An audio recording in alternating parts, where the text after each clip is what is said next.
Teman-teman sekalian, kalau kita bicara mengenai pertanggungjawaban pelaksanaan APBD, maka kita tidak terlepas dengan undang-undang paket keuangan negara ya.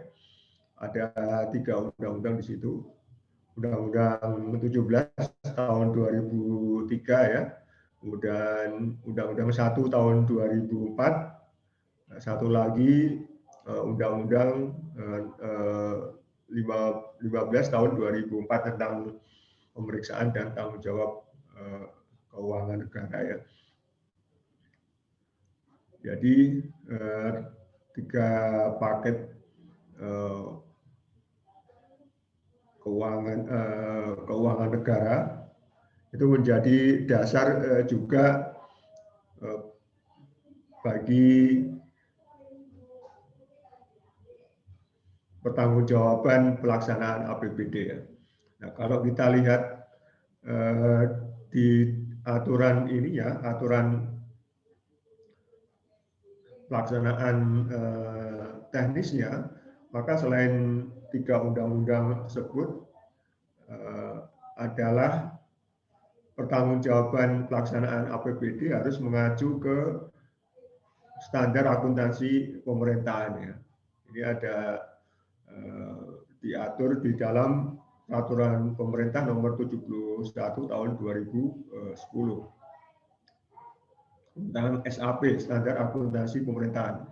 Jadi standar akuntansi pemerintahan ini juga berlaku untuk pelaksanaan APBD ya. Pelaksanaan APBN dan APBD mengacu kepada standar akuntansi pemerintahan. Nah, standar akuntansi pemerintahan ini disusun oleh suatu komite ya, komite. Masih ingat siapa yang ini menyusun ini standar akuntansi pemerintahan?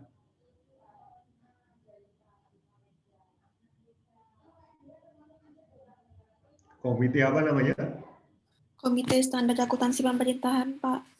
Ya, KSAP ya, Komite Standar Akuntansi Pemerintahan. KSAP ini dibentuk oleh pemerintah, berisi pakar-pakar yang berkompeten dalam akuntansi ya, akuntansi baik dari unsur pemerintah maupun unsur profesi akuntansi, ikatan akuntansi dan unsur lainnya ya. Nah, selain harus mengacu ke standar akuntansi pemerintah, juga mengacu kepada Peraturan Pemerintah Nomor 12 Tahun 2019 tentang pengelolaan keuangan daerah. Ya. Secara spesifik nanti kita bisa melihat di sini pasal-pasal yang mengatur tentang pertanggungjawaban pelaksanaan APBD ya. Kita lihat di sini teman-teman sekalian, di pasal 31 ya, Undang-Undang 17 tahun 2003 tentang kewajiban gubernur, bupati, wali kota. Berarti ini adalah domain pemerintah daerah yang mengelola APBD ya. Kewajiban ini pemerintah daerah untuk menyampaikan rancangan peraturan daerah tentang pertanggungjawaban pelaksanaan APBD kepada DPRD ya. Dari eksekutif Pemda ke legislatif ini ya, legislatif DPRD. Kalau gubernur ke DPRD 1, bupati ke dan wali kota ke DPRD 2 ya. Bentuk pertanggungjawabannya apa? Menurut Undang-Undang 17 2003 ini adalah laporan keuangan ya, yang telah diperiksa oleh Badan Pemeriksa Keuangan ya, selambat-lambatnya 6 bulan setelah tahun anggaran berakhir. Artinya setelah setelah bulan ini ya, bulan Juni berakhir, akhir Juni, eksekutif Pemda ini harus menyampaikan ini laporan ini pertanggungjawaban APBD dari laporan keuangan yang telah diperiksa oleh BPK. Jadi 34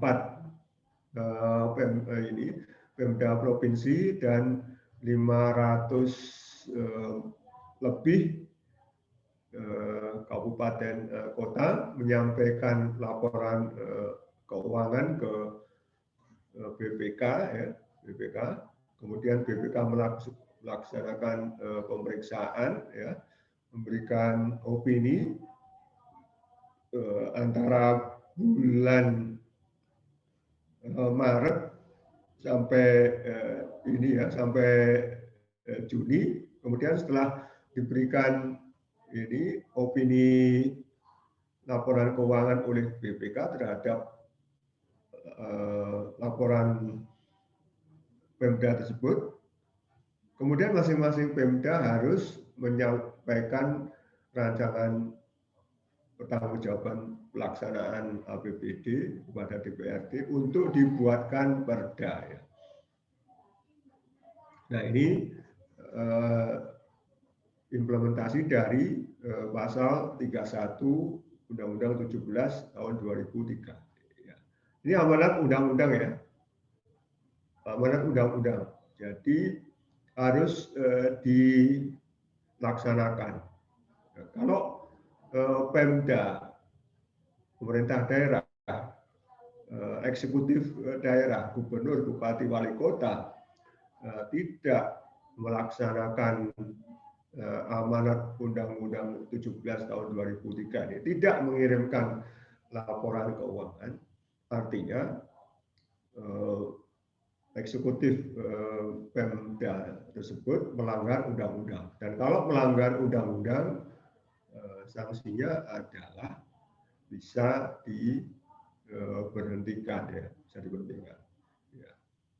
Misalnya tidak mengirim laporan keuangan ya. Nah, ini nanti dianggap ini melanggar undang-undang. Ini serius ya. Kemudian apa itu laporan keuangan yang harus dikirimkan? Ya.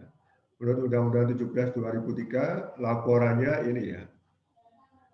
Laporannya LRA, neraca, laporan arus kas, dan CALK.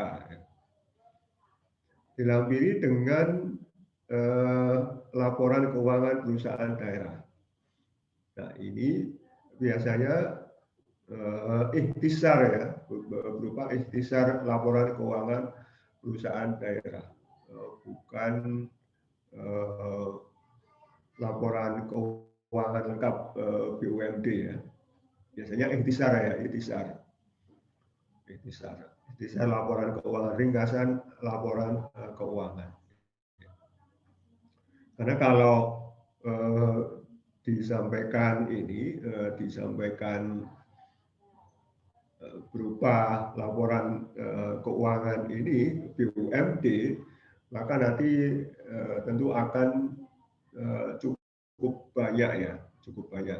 Jadi nanti di peraturan teknisnya ini cukup ikhtisar laporan keuangan BUMD.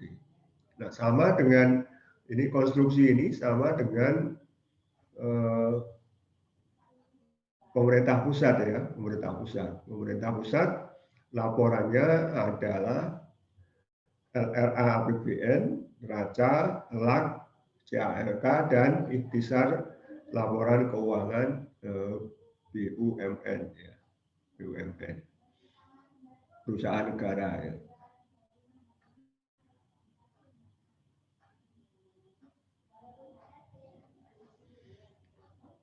Berikutnya masih terkait dengan Undang-Undang 17 2003, ini juga mengatur bahwa isi dan bentuk laporan pertanggungjawaban pelaksanaan APBN APBD disusun dan disajikan sesuai dengan standar akuntansi pemerintahan. Ini sebagai acuannya ya. Tidak boleh menggunakan standar yang lain. Acuannya sama ya, sama untuk seluruh seluruh Pemda, pemerintah daerah mengacu kepada standar akuntansi pemerintahan. Nah ini tadi ya, SAP disusun oleh komite standar yang independen. Meskipun ini dibentuk oleh pemerintah, tetapi komite ini harus mendapat persetujuan dari BPK. Isinya pakar-pakar yang memahami dan mengerti akuntansi ya, termasuk akuntan yang memahami ini akuntansi bisnis dan juga akuntansi pemerintahan. Nah, komite standar ini juga akan memberi fatwa ya kalau ada permasalahan-permasalahan ini terkait dengan transaksi keuangan pemerintah daerah maupun pemerintah pusat di daerah masing-masing. Kalau misalnya ada hal yang meragukan atau belum diatur secara eksplisit di standar akuntansi pemerintah, biasanya pemerintah daerah menyampaikan pertanyaan ke komite standar akuntansi pemerintahan, kemudian menjawab pertanyaan tersebut untuk dijadikan dasar atau pedoman bagi pemerintah daerah dalam mencatat dan membukukan transaksi keuangan di daerah atas suatu persoalan yang dihadapi.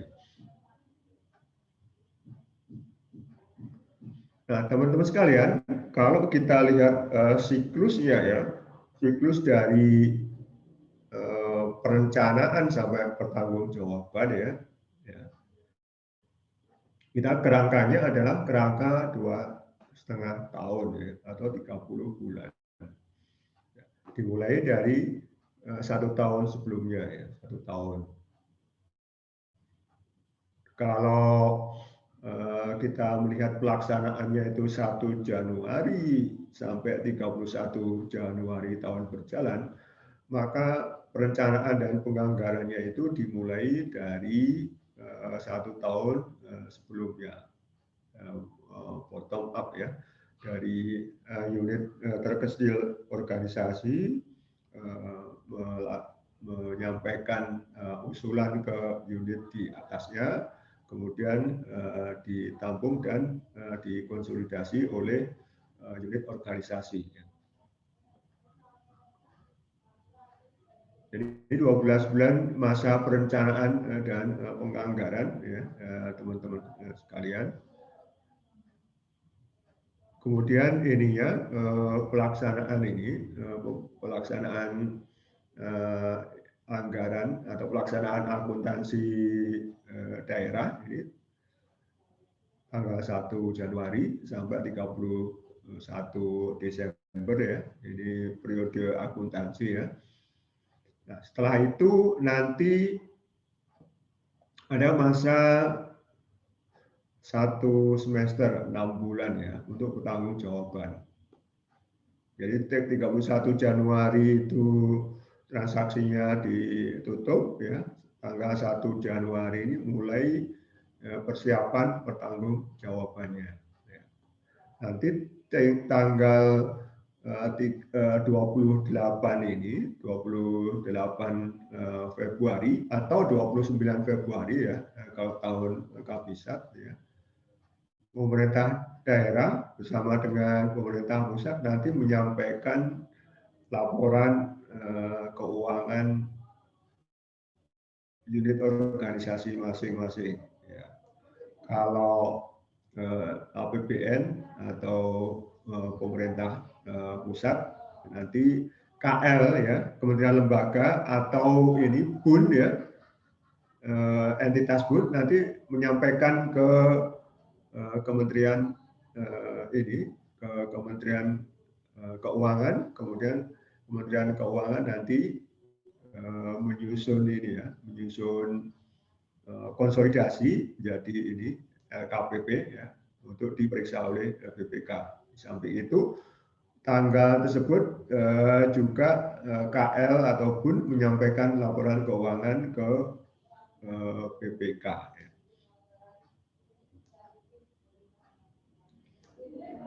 Nah, pada tanggal ini ya 20 akhir Februari ya, akhir Februari aktivitas di daerah juga dilakukan oleh dinas atau badan ya, dinas atau badan menyampaikan laporan keuangan ke ini ke BPKD ya, jabat pengelola keuangan daerah atau BUD Bendahara Umum Daerah untuk kemudian dikonsolidasi. BUD juga melaksanakan ini penyampaian pertanggungjawaban keuangan untuk dikonsolidasi menjadi laporan keuangan pemerintah daerah atau LKPD. Akhir Maret ya, akhir Maret setelah dikonsolidasi ya, kemudian disampaikan ke BPK. Ya.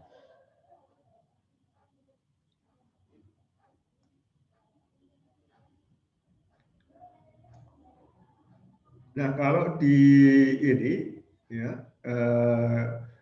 disederhanakan ini melalui ini ya, bahkan ya teman-teman, tanggung jawaban itu setelah perencanaan, pelaksanaan dan penatausahaan. Penatausahaan ini di sini ada ini ya, ada aktivitas ini ya, penerbitan dokumen, kemudian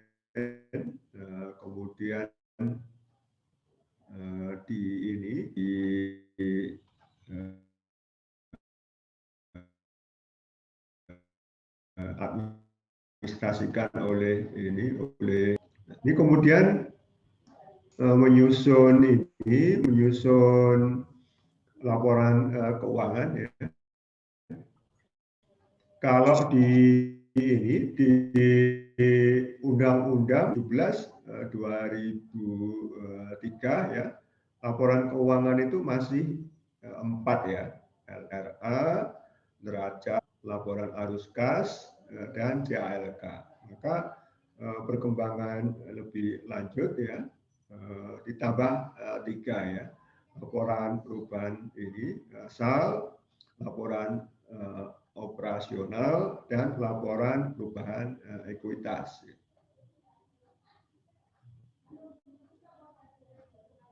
Ini kemudian laporan-laporan ini ya, laporan-laporan ini tanggal 28 ini tanggal 28 atau 29 Februari disampaikan oleh bagian anggaran atau bagian anggaran bagian anggaran atau KL untuk pemerintah pusat ke Kementerian Keuangan dan untuk APBN atau pemerintah daerah oleh dinas-dinas atau badan dan BUD untuk dikonsolidasi ya, konsolidasi menjadi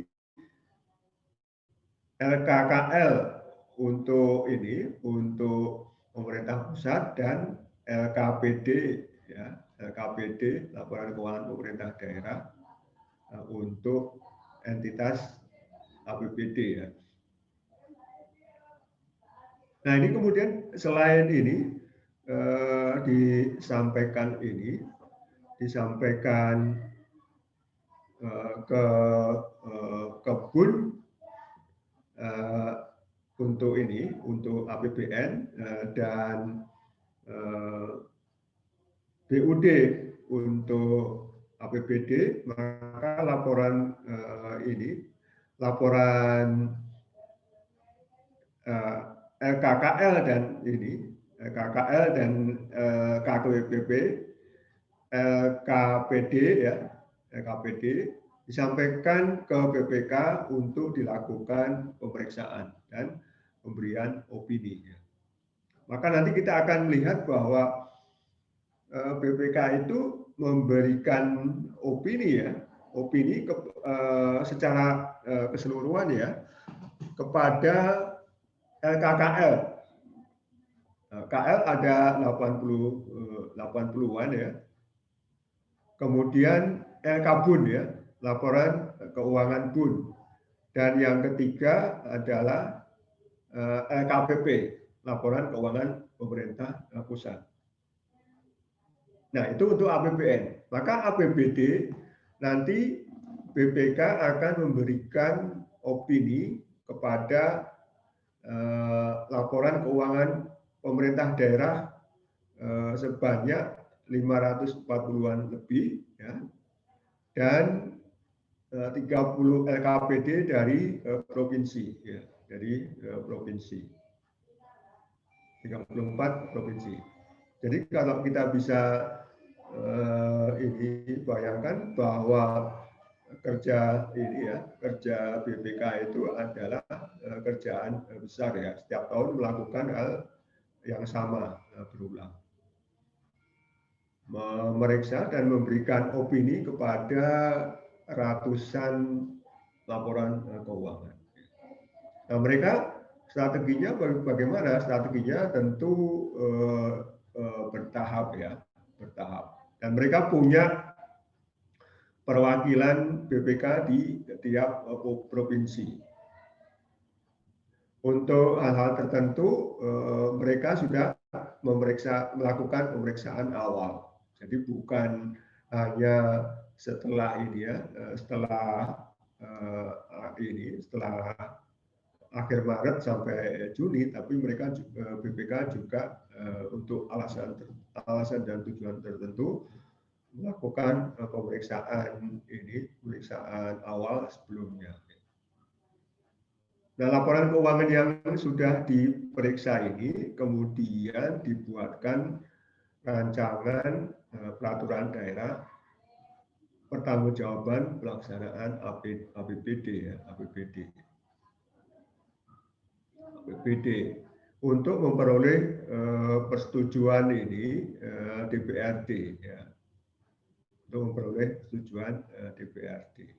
Nah, kalau ini sudah ada persetujuan DPRD, maka dalam konteks ini ya, konteks pertanggungjawaban pelaksanaan APBD, rancangan peraturan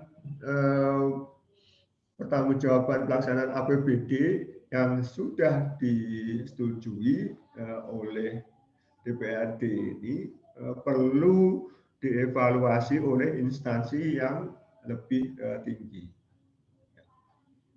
supaya tetap ada ini ya, ada koridor ya. Ya, siapa tahu nanti ada ini, ada rancangan yang tidak sesuai dengan pedoman ya, meskipun sudah disetujui oleh DPRD. Jadi dalam hal ini instansi yang lebih tinggi bertanggung jawab untuk mencermati bahwa pertanggungjawaban pelaksanaan ini APBD itu harus sesuai dengan koridor atau sesuai dengan peraturan yang berlaku. Rancangan peraturan daerah pertanggungjawaban pelaksanaan APBD kabupaten atau kota dievaluasi oleh gubernur ya, oleh gubernur. Sedangkan rancangan ini peraturan daerah pertanggungjawaban pelaksanaan APBD ini tingkat provinsi dievaluasi oleh Menteri Dalam Negeri.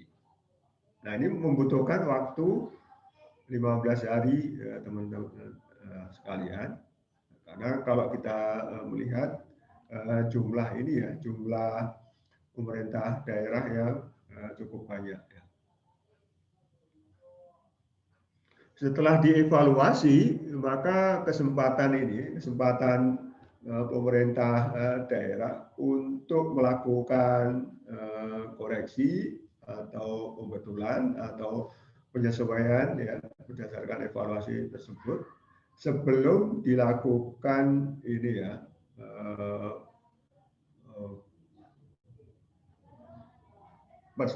ini penerbitan atau sebelum diundangkan menjadi peraturan daerah ya, sebelum diketok palu menjadi perda pelaksanaan APBD. Nah ini adalah bagan singkat terkait dengan tahapan ini penyusunan, kemudian penyampaian, kemudian persetujuan, evaluasi, dan terakhir penerbitan perda mengenai pertanggungjawaban pelaksanaan APBD. Ini urutan-urutannya seperti ini.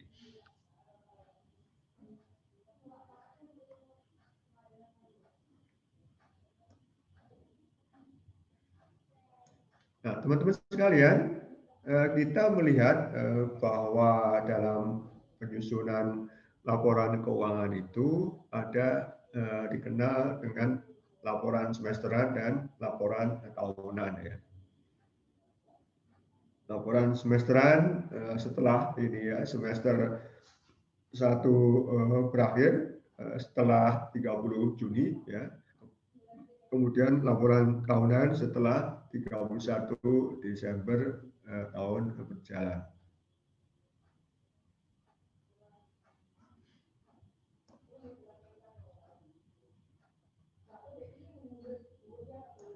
Terkait laporan semesteran ya, ini kita bisa melihat di sini ya, pemerintah daerah diawali oleh pemerintah daerah menyusun laporan realisasi APBD semester pertama atau semester ini ya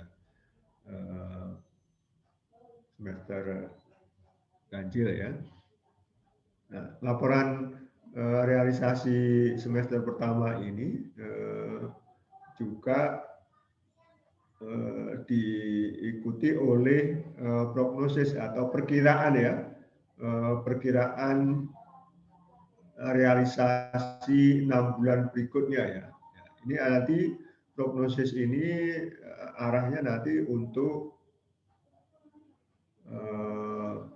perubahan APBD ya, APBD melihat perkembangan dan perubahan situasi ya. Nah, LRA dan prognosis ini disampaikan ke DPRD ya. Nah, biasanya ini bulan Juli ya, akhir bulan Juli. Dan 30 Juni adalah realisasi ini semester pertama, kemudian 1 Juli sampai 30 Juli itu kesempatan pemerintah daerah ya, pemerintah daerah bersama jajarannya yaitu unit organisasi berupa badan dan dinas untuk menyusun LRA dan prognosis atau perkiraan realisasi 6 bulan berikutnya. Nah, ini kemudian disampaikan ke DPRD ya untuk dibahas bersama ya, untuk dibahas bersama.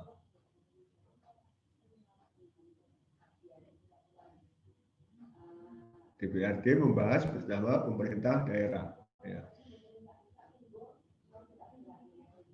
Nah, di sini fungsi DPRD ini adalah melakukan pengawasan ya, teman-teman sekalian, bukan pemeriksaan. Pengawasan sebagai legislatif yang ini mengawasi jalannya pemerintah ini, pemerintah daerah, apakah sudah sesuai dengan ini, sesuai dengan peruntukan ini ya, peruntukan keuangannya untuk program-program pemerintah, dan apakah sudah sesuai dengan ketentuan peraturan yang berlaku.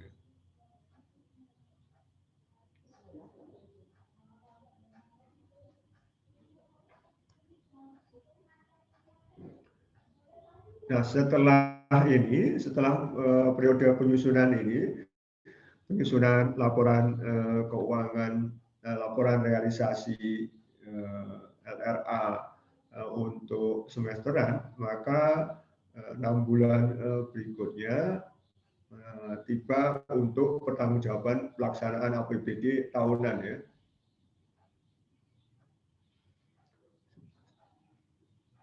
Setelah 31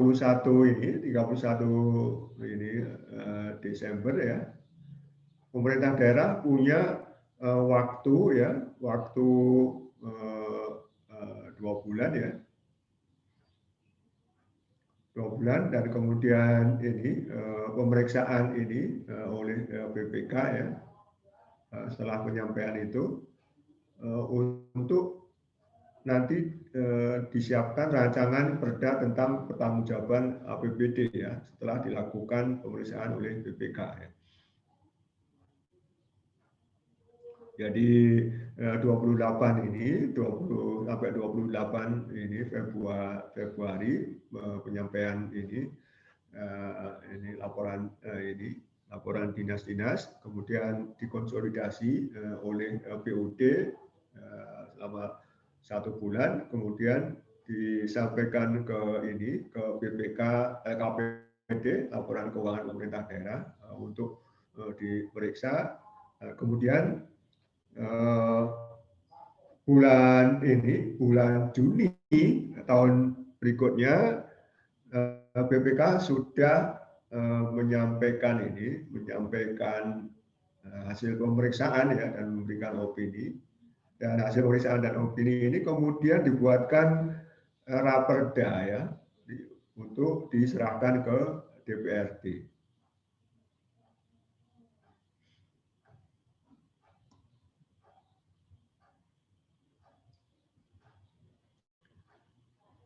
Dalam akuntansi pemerintah daerah dan akuntansi pemerintah pusat atau pelaksanaan APBN dan pelaksanaan APBD, kita mengenal ini ya, standar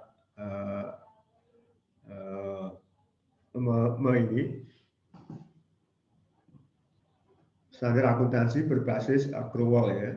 Jadi pelaksanaan akuntansi transaksi keuangan APBN dan pelaksanaan transaksi keuangan pemerintah daerah ini dasarnya adalah standar akuntansi berbasis accrual ya.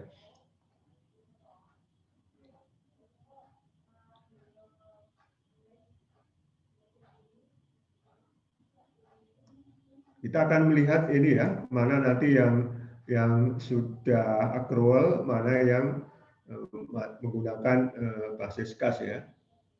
Kita bisa melihat di sini ada 4 kategori ya, kategori laporan ya.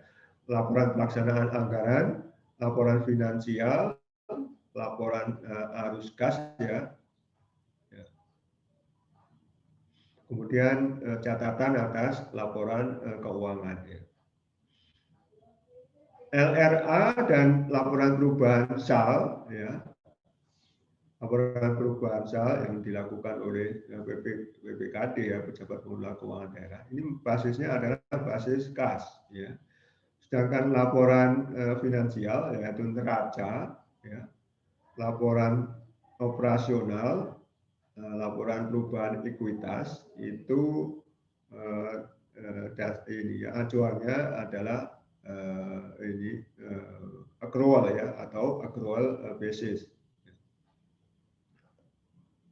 catatan atas laporan keuangan ini tidak ada kaitannya dengan basis kas maupun basis accrual karena ini merupakan informasi tambahan atau penjelasan dari laporan-laporan ini. Kemudian laporan arus kas ini juga tidak terkait dengan basis kas dan basis accrual.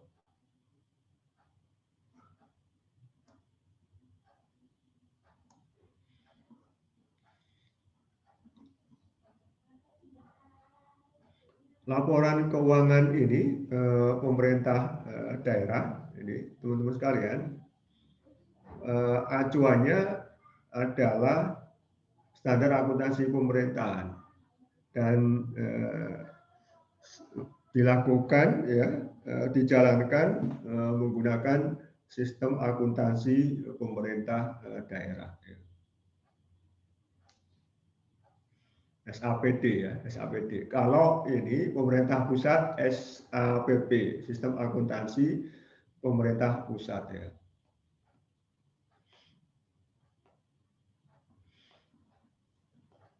Kemudian kita mengenal ini LKPD ya, laporan keuangan pemerintah daerah, merupakan konsolidasi atau penggabungan dari laporan keuangan SKPD ya, SKPD dan laporan keuangan pejabat pengelola keuangan daerah. Sama-sama ada dua ya. LKPD itu ada dua. Ya. Saya ulangi lagi pertanyaan. Kalau LKPP itu terdiri dari dua aja. Ya. Apa aja teman-teman? Kalau LKPP?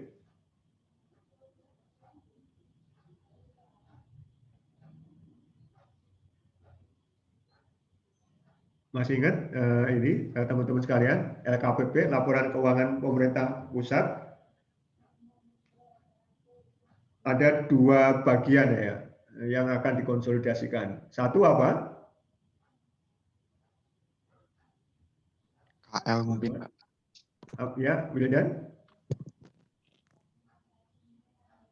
Dan Bun. Ya. Satu apa? KL dan Bun. LKKL dan LKBun ya. LKKL dan LKBun ya. Kalau LKPD, SKPD ya atau ini atau laporan keuangan dari dinas dan badan ya. Dan LKPPKD ya, laporan keuangan pejabat pengelola keuangan daerah atau LKBUD ya, gampangnya LKBUD ya. Bendahara umum daerah.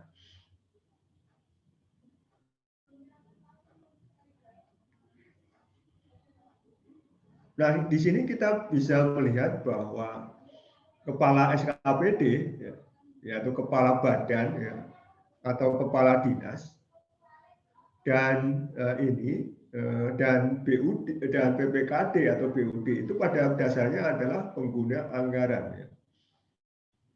Karena itu juga harus menyusun laporan ini keuangan sebagai bentuk pertanggungjawaban atas anggaran yang dikelolanya. Ya.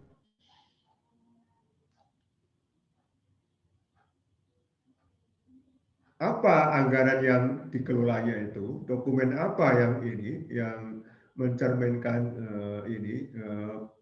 pengelolaan anggaran? Ya. Kepala SKPD baik badan maupun dinas memiliki atau mendapatkan DPA ya, daftar pelaksanaan anggaran yang berisi program kegiatan dan ini anggarannya ya. Sedangkan PPKD juga memiliki DPA, daftar pelaksanaan anggaran. Ya.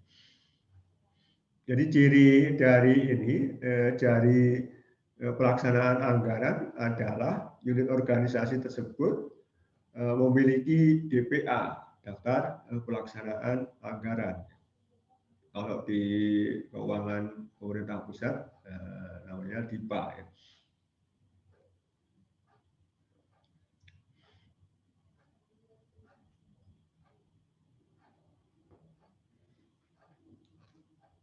berikutnya kita melihat siapa sih yang menyusun laporan keuangan SKPD. Ya. Laporan keuangan SKPD di di dinas atau badan ini disusun oleh suatu unit ini, subunit organisasi ya, subunit organisasi yang namanya PPK ya, Pejabat Penatausahaan Keuangan, PPK. Jadi ini teman-teman sekalian, istilah PPK itu atau singkatan PPK itu berbeda antara APBD dan APBN. Ya. PPK, jadi nanti jangan ini ya, jangan kaget kalau di daerah itu yang dimaksud PPK itu adalah Pejabat Penatausahaan Keuangan. Ya. Konkretnya siapa Pejabat Penatausahaan Keuangan ini di dinas atau badan?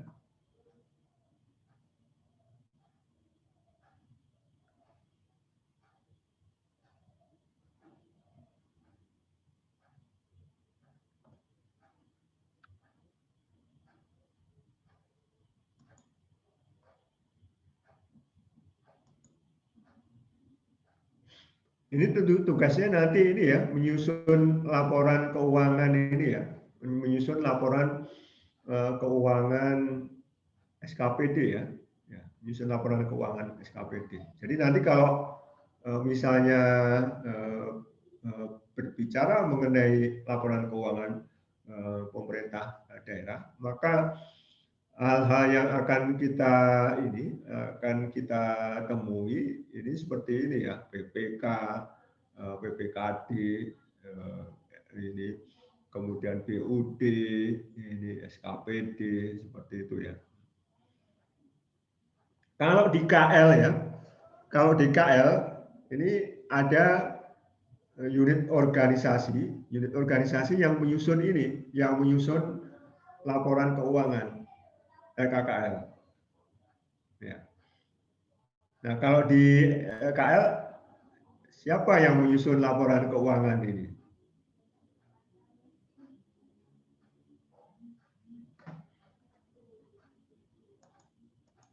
Siapa yang menyusun laporan keuangan KL? Siapa yang menyusun laporan keuangan dinas atau badan?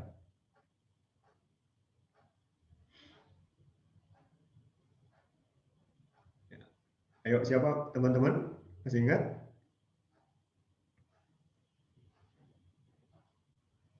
Di KL dulu ya, di KL dulu.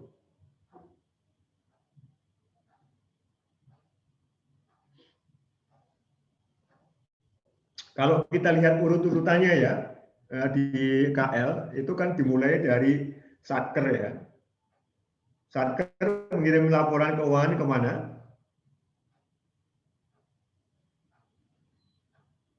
Satuan Kerja. Satuan Kerja di KL mengirim laporan keuangan kemana?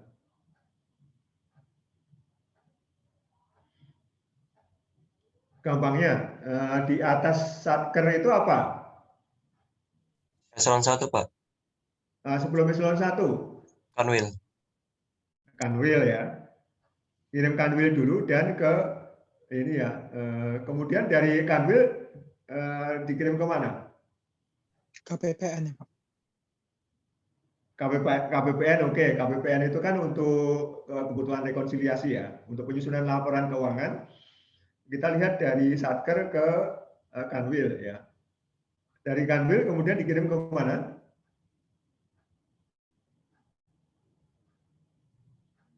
Eselon 1, Pak. Betul, eselon 1 ya. Dari eselon 1 kemudian dikirim ke mana? Sekjen mungkin, Pak. Ya, Sekjen, Sekretariat Jenderal ya. Nah, bagaimana kalau misalnya tidak ada kanwil? KL yang tidak memiliki kanwil.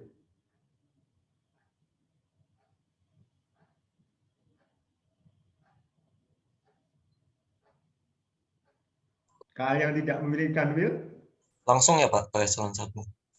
langsung ke eselon 1, ya, eselon 1. Eselon 1 kemudian dikirim ke Setjen, ya, ke Setjen. Setjen siapa yang ini yang menangani langsung, ya? Siapa yang menangani langsung? Unit yang menangani langsung apa? Ya, masih ingat nggak? Di Setjen yang melakukan konsolidasi ini laporan keuangan dari Kanwil atau dari Satker. Namanya biro apa?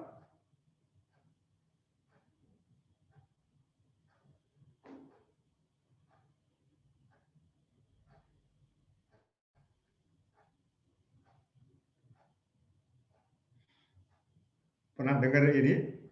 Biro Perencanaan dan ini Keuangan.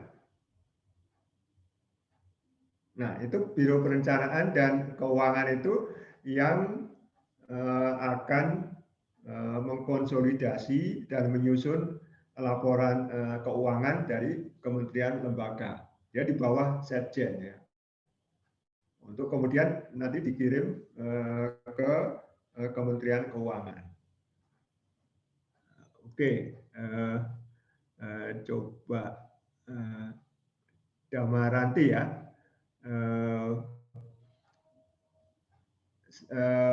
Sampaikan urutan ini, urutan penyampaian laporan keuangan dari satuan kerja sampai penyampaian laporan keuangan KL. Silakan Damaranti. Yang tadi urutannya dari Satker ke Kanwil itu ya Pak? Ya, oke silakan. Sarikan. Tadi laporan keuangan dari Satker Oke, terus? disampaikan ke Kanwil, kemudian Kanwil disampaikan ke KPPN, dan KPPN ke eselon 1, kemudian Sekjen. Sekjennya itu namanya Biro Perencanaan dan Keuangan.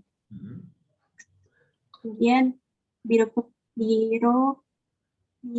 Perencanaan Keuangan mengkonsolidasikan laporan keuangan KL, Satuan Kerja dan Kantor. Oke, ini Damaranti dan juga teman-teman yang lain,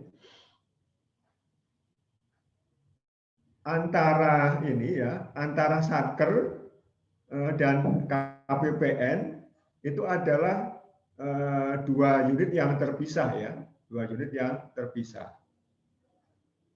dua unit yang terpisah. Tujuannya berbeda ya. Satker itu KL, ini KPPN itu adalah BUN. Ya.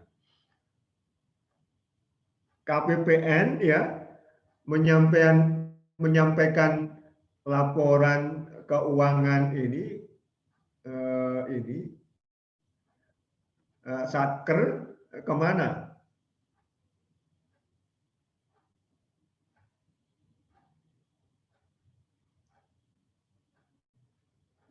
Jadi ini ya, satuan kerja itu menyampaikan laporan keuangan ke dua ini ya, dua tujuan ya. Tujuan ke KPPN itu untuk rekonsiliasi. Ya. Tujuan ke ini ke instansi vertikalnya, ke Kanwil dari KL tersebut, dari Satker tersebut adalah tujuannya untuk konsolidasi. Ya. Jadi setelah ini, setelah menyampaikan ke Kanwil dari KL tersebut, maka sebagai instansi vertikal KL tersebut, Kanwil dari KAI tersebut menyampaikan laporan keuangan ke eselon 1. Eselon 1 kemudian ke ke Sekjen, dan dalam hal ini nanti akan dilaksanakan oleh Biro Perencanaan dan Keuangan. Di sisi lain ya, laporan keuangan Satker yang dikirimkan ke KPPN ini oleh KPPN nanti akan dilakukan rekonsiliasi. Ya, setelah rekonsiliasi antara KPPN dan Satker, rekonsiliasi laporan keuangan ini, nanti KPPN akan menyampaikan ke Kanwil Dijen Perbendaharaan ya. Kanwil Dijen Perbendaharaan nanti akan melakukan rekonsiliasi dengan Kanwil dari KL tersebut ya, Kanwil dari Satker tersebut. Ya. Nah, Kanwil dari Satker tersebut akan menyampaikan hasil rekonsiliasi ke eselon 1. Ya. Kanwil dari KPPN akan menyampaikan hasil rekonsiliasi laporan keuangan ke Direktorat Jenderal Perbendaharaan. Direktorat Jenderal Perbendaharaan ya. Nanti di atas juga akan ketemu ya. Kementerian lembaga akan melakukan rekonsiliasi dengan Dijen Perbendaharaan ya. Jadi ini paralel ya, penyampaian laporan keuangannya untuk tujuan yang berbeda. Satker menyampaikan laporan keuangan ini, laporan keuangan ke Kanwil, ke instansi vertikalnya sebagai bagian dari konsolidasi. Kemudian Satker menyampaikan ke KPPN sebagai sarana untuk tujuan rekonsiliasi.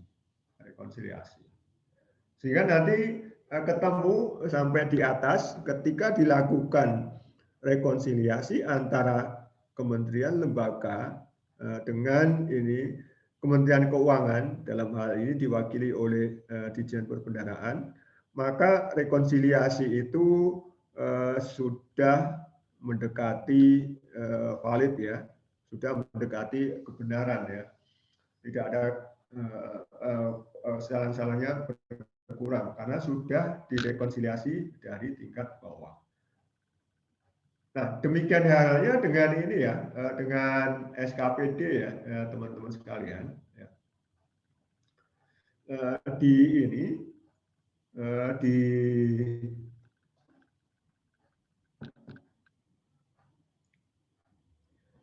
Di dinas ya, di dinas atau badan ya, ada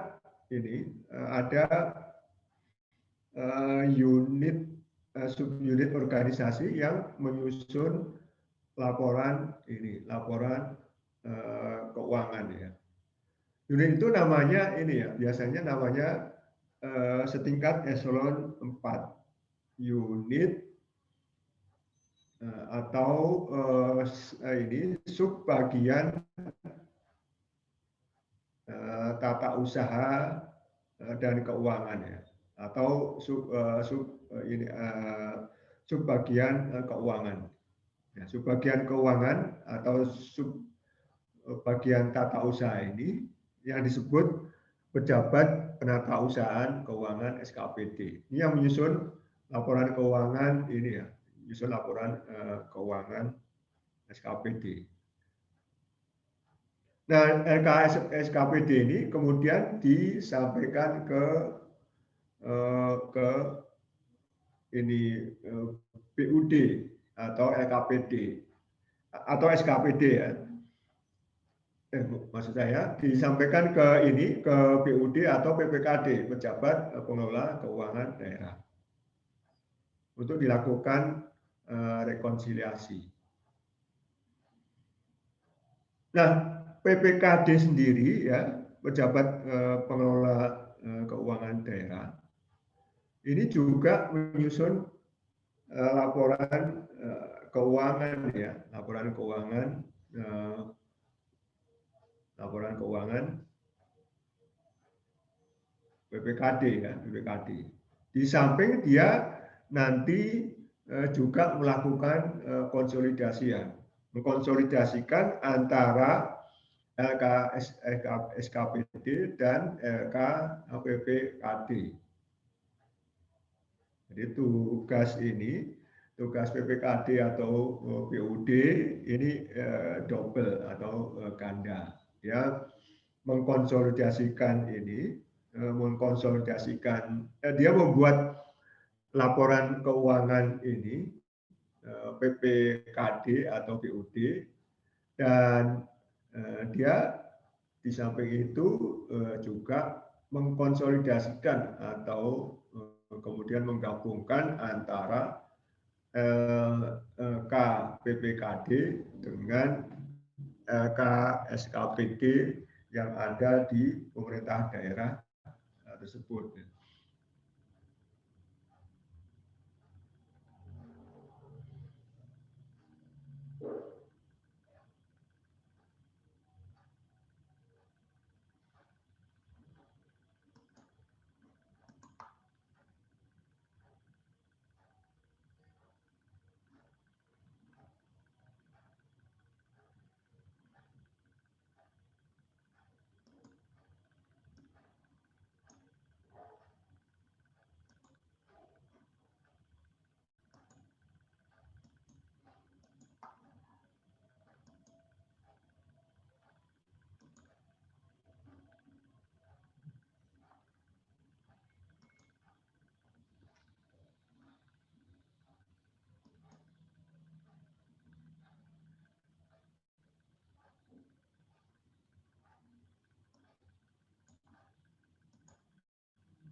Teman-teman telah belajar ini ya, SAPP ya, Sistem Akuntansi Pemerintah Pusat. Maka di daerah ada yang namanya Sistem Akuntansi Pemerintah Daerah atau SAPD ya, SAPD. SAPD ini terdiri dari dua ya, SA PPKD dan SA SKPD. Nah, pertanyaan saya, kalau SAPP terdiri dari apa?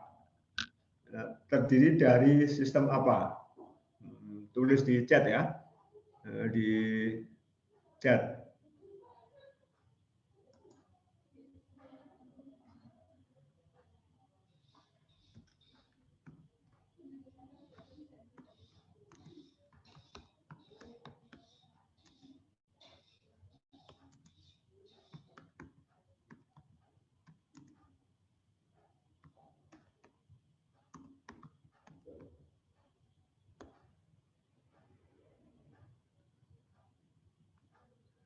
Nah, oke, ini sudah ada yang menjawab nih, Rosalina, kemudian Dia Paramita, oke, ya, SAI dan SABUN, oke, Citra Maharani, oke, Severino, ya.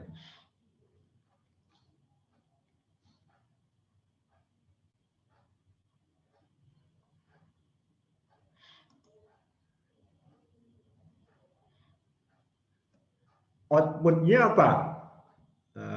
Output dari dua sistem SAPP.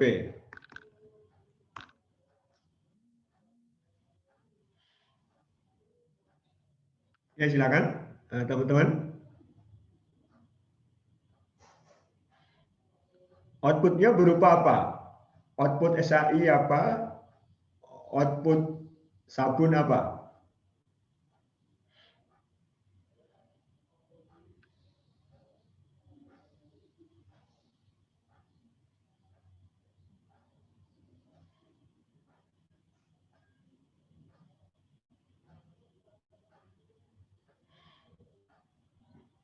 secara spesifik ini.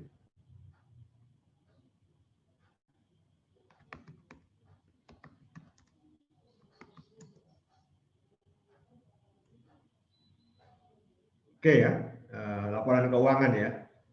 Laporan keuangan apa? Lebih spesifik, teman-teman. Jeverino, laporan keuangan SAI apa namanya? Izin Pak, LRA, neraca, dan catatan atas laporan keuangan. Oke, ya itu namanya LK apa?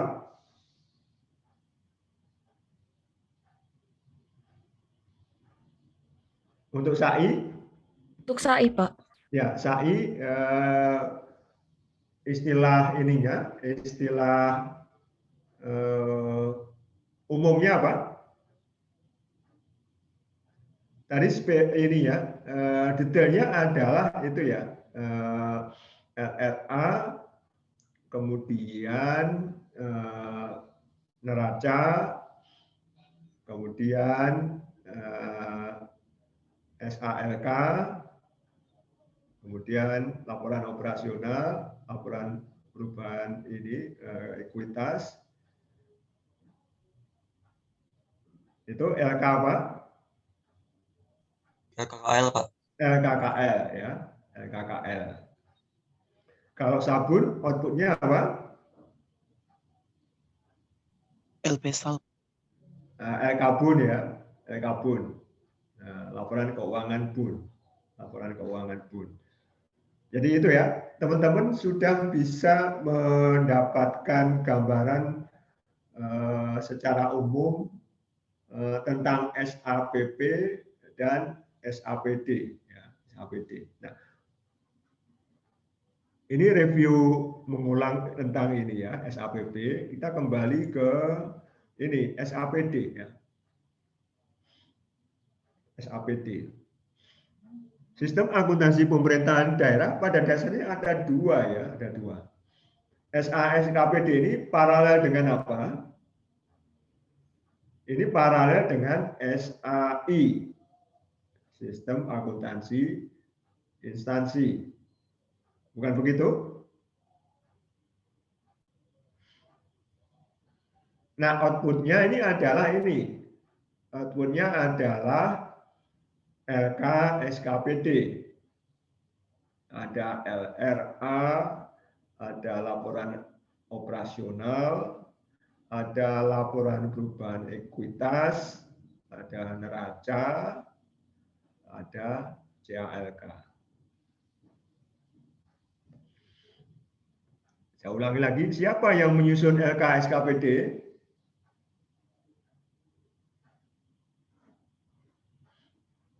Siapa yang menyusun LK SKPD? PPK SKPD, Pak. PPK SKPD ya. PPK SKPD.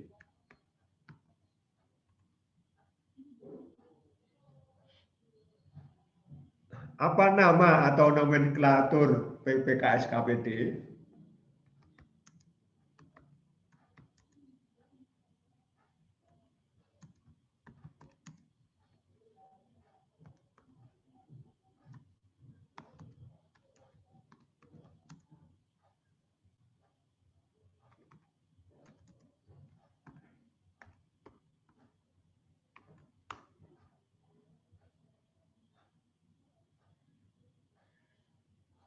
Nah, Kamila nanti bisa mencatat ini sebagai bagian dari aktivitas ya. Baik, Pak.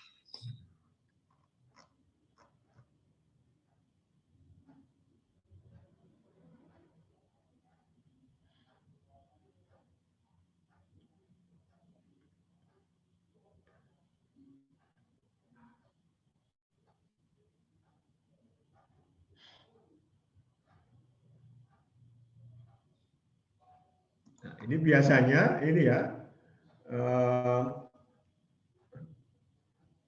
pejabat penatausahaan keuangan ya. Oke.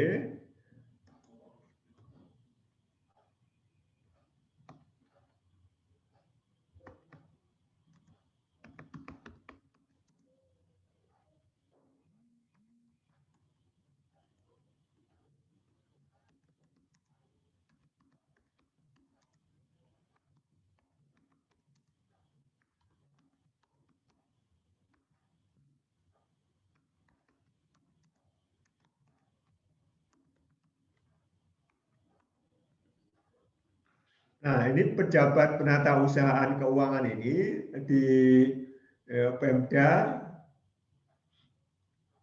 ada namanya ya, ada jabatannya ya. Jabatannya itu eselon 4. Ya, eselon 4.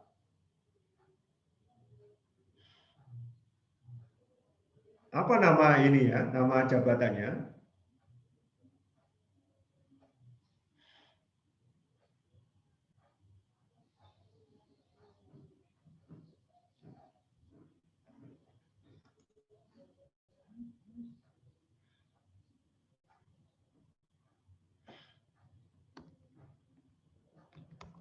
Eselon 4 ya. Eselon 4 di SKP ini, SKPD ya.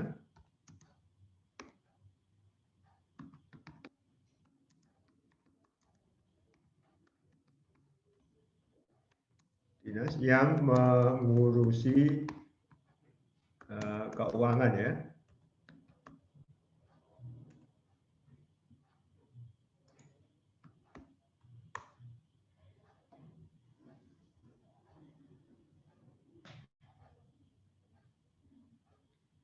Nah, nama dari eselon 4 di SKPD yang mengurusi keuangan apa? Ya. Ini bagian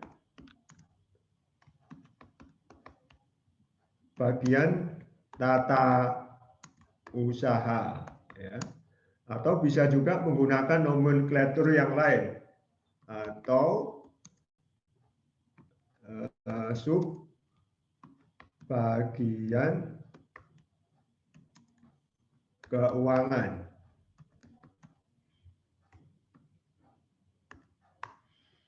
Nah, pejabatnya namanya ini kepala bagian tata usaha.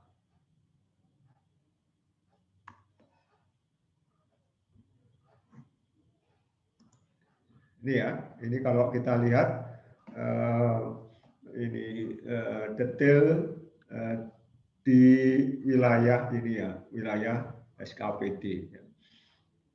SKPD.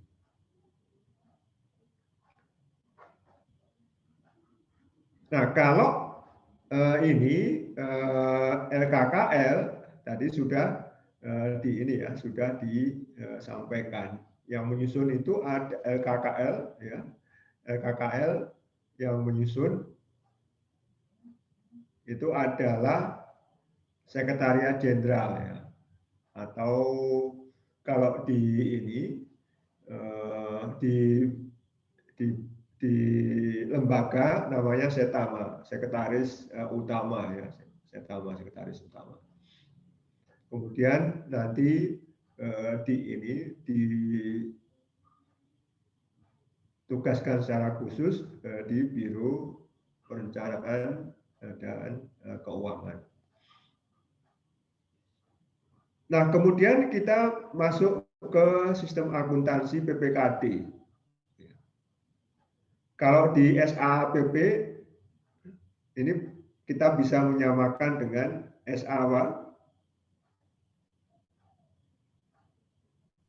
Bun, Pak. SABUN. SKPD ya identik dengan SABUN atau kita bisa bandingkan dengan SABUN. SAPPKD paralel dengan SABUN. Tugasnya ada dua nih, dia menyusun laporan keuangan PPKD atau laporan keuangan BUN di pemerintah pusat. Ya. Nah, apa itu laporan PPKD? Laporan PPKD itu ada ini, ya, ada LRA, ada laporan operasional, laporan perubahan ekuitas, neraca, dan ini ya, dan CAG ya, catatan atas laporan keuangan. Ya.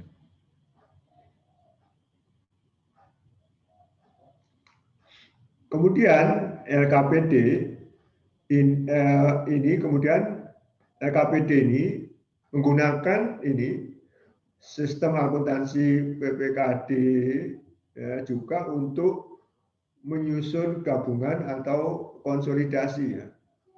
Konsolidasi antara ini LK PPKD dengan LK SKPD.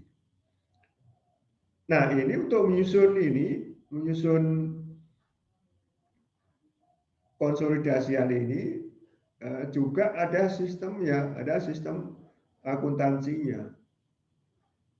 Jadi tidak bisa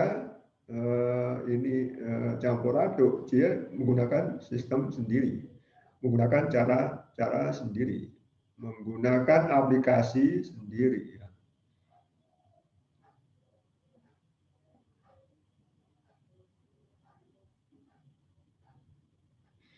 Nah, contoh kita ini ya di KPPN ya. Di KPPN itu untuk pertanggung ini ya pertanggungjawaban ini pertanggungjawaban bendahara dulu namanya menggunakan ini ya, menggunakan aplikasi Silabi ya. Kemudian untuk mengkonsolidasinya KPPN menggunakan ini Silabun, sistem laporan ini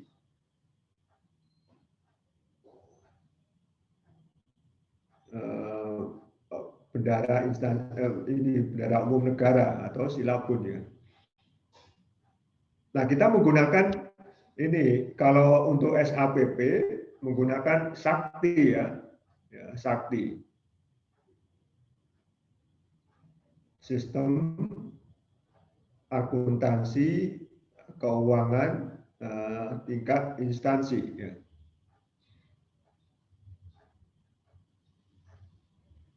Itu untuk KL ya. KL menggunakan Sakti.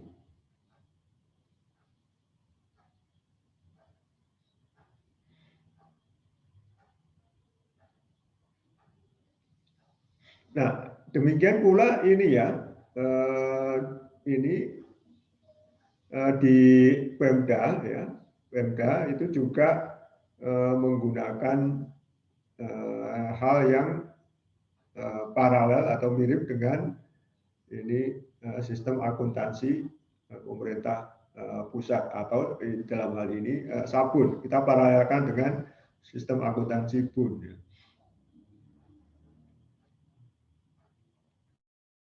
Nah, dalam menyusun ini LKPD ini, LKPD gabungan ya, LKPD tugasnya menyusun LKPD ya, menyusun LKPD gabungan antara LK SKPD dan LK PPKD sehingga nanti ini menghasilkan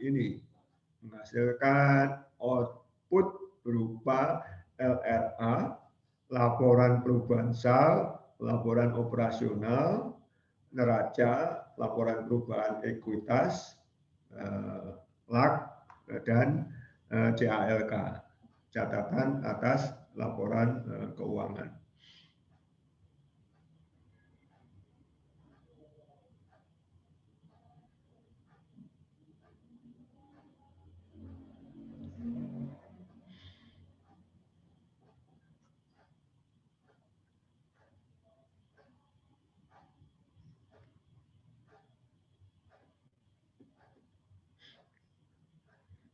Jadi ini ya, kita lihat teman-teman sekalian, tugas ganda dari ini ya, dari PPKD ya, tugas ganda dari PPKD. Di samping dia menyusun ini laporan keuangan PPKD, dia juga harus menyusun laporan keuangan pemerintah daerah. KPD ini terdiri dari LKPPKD dan LK-SKPD.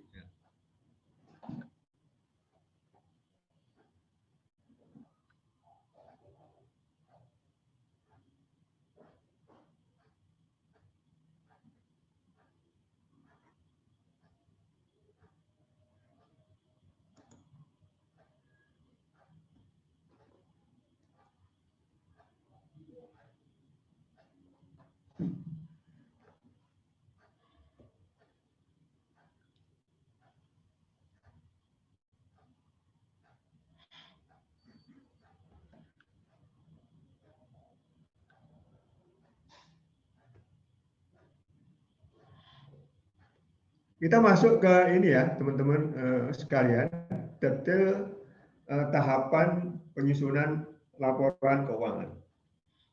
Ini transaksi selama tahun yang bersangkutan sudah berhenti ya, tidak ada transaksi lagi. Ya.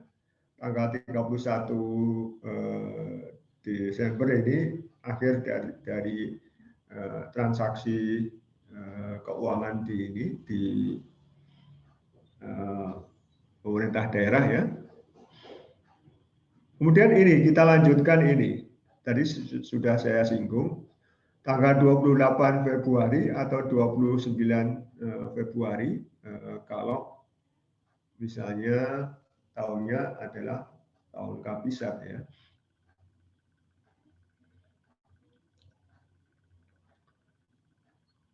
Semua SKPD dan PPKD harus menyelesaikan dan menyampaikan laporan keuangan.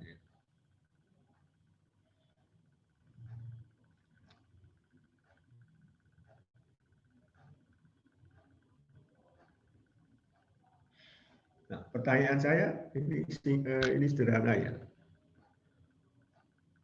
LKSKPD ya, tanggal 28 Februari ini disampaikan ke mana?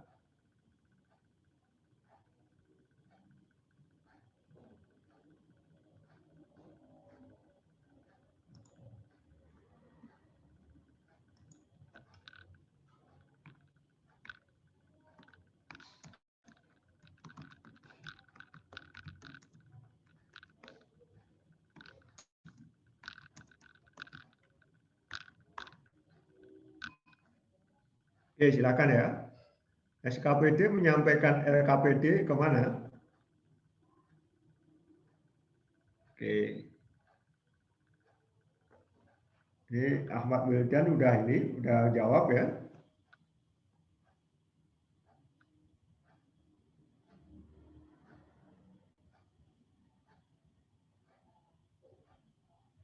Oke.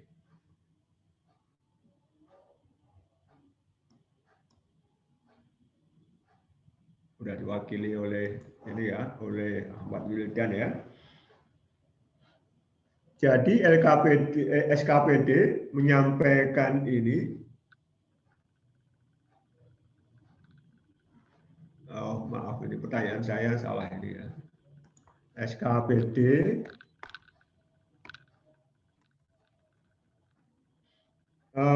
ini pertanyaan saya ini ya di chat ini, letak kesalahannya di mana teman-teman?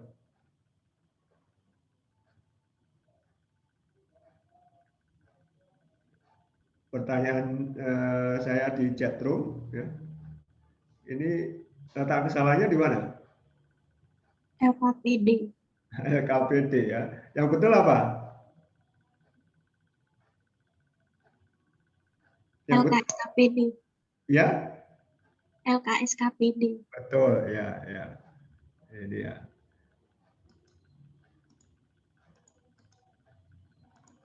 LKSKPD.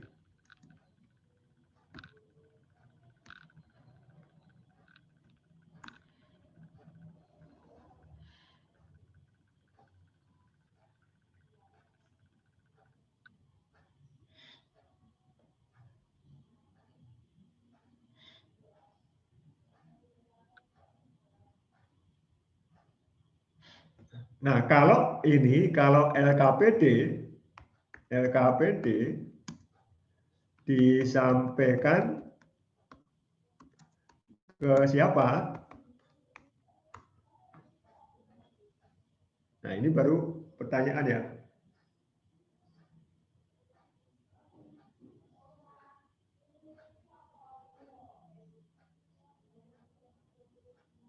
Iya,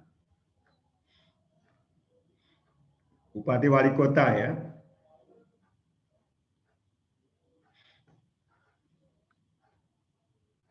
Apa cukup ke ini, ke Bupati Wali Kota? Ada yang lebih penting lagi, LKPD. Apa urusannya ini? Ini Zeferino ya. Mendagri. Oke. Gubernur, oke. Nah, yang penting lagi, Rosalina, Ahmad Wildan, LKPD.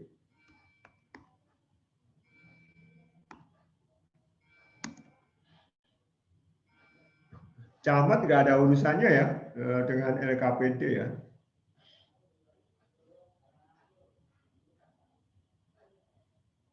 BPK, oke ya. Apa lagi?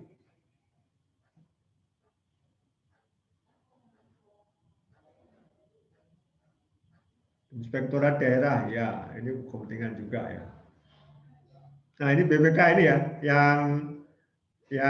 yang penting ini adalah BPK. LKPD disampaikan oleh bupati, wali kota atau gubernur ke BPK. Ya. LKPD, laporan keuangan pemerintah daerah, ya, disampaikan oleh gubernur, bupati atau wali kota ke BPK untuk diperiksa ya.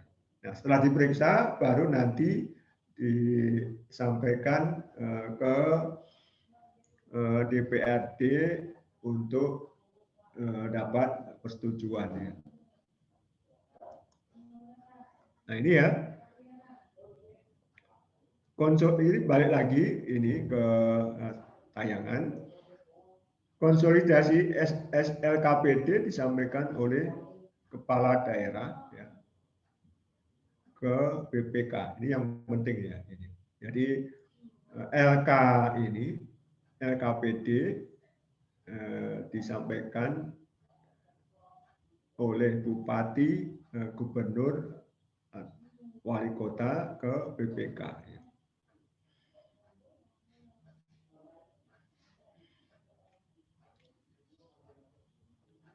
Tanggal 31 Mei ini biasanya BPK sudah selesai mengaudit LKPD. Nah, selesai ya.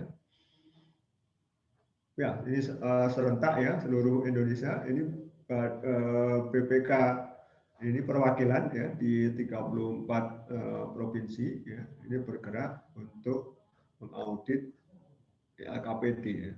LKPD.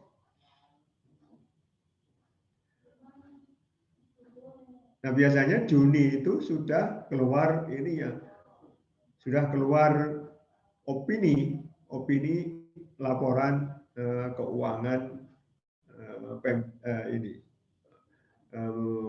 masing-masing LKPD. Setelah keluar opini, maka LKPD tersebut disampaikan ke DPRD. Nah, ini tahapan-tahapan penting dalam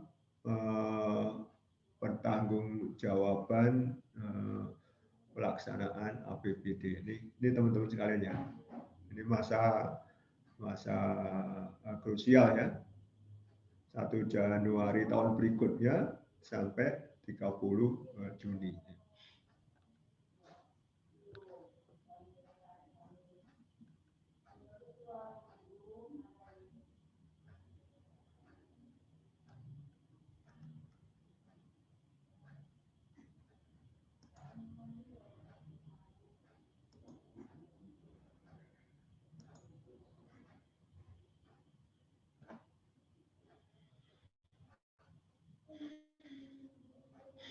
LKPD yang telah diaudit oleh BPK diberikan opini. Ya. Ini ada penjelasan pasal 16 Undang-Undang 15 tahun 2004. Ya.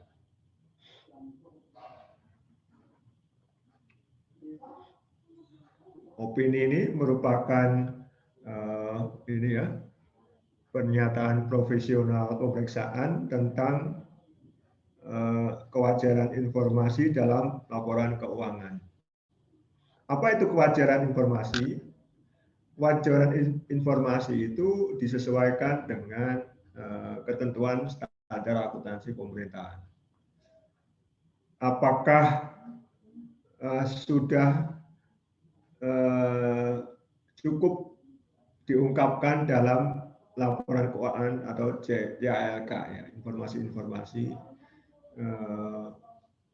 tentang hal-hal yang perlu diungkapkan itu, apakah ada hal yang disembunyikan atau tidak. Nah, kalau misalnya ternyata ada hal-hal yang disembunyikan, maka nanti melanggar ini kecukupan pengungkapan. Kemudian, apakah laporan keuangan itu taat peraturan atau tidak? Ya, dalam hal ini nanti kaitannya dengan ini ya Permendagri ya, Permendagri yang mengatur pedoman pengelolaan keuangan daerah. Juga nanti terkait juga dengan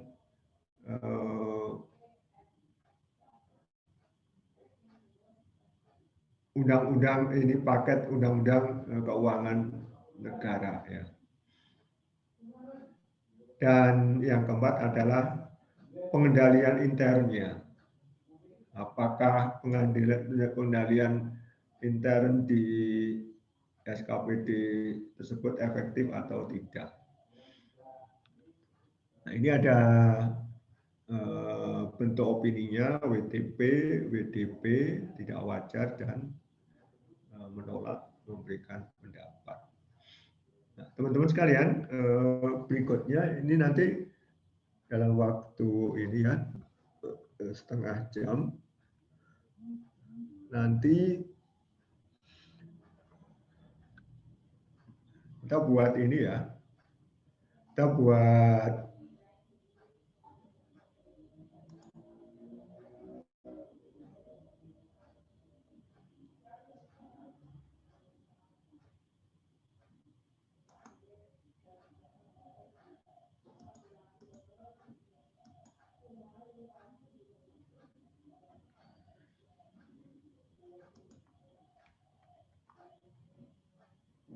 breakout room ya.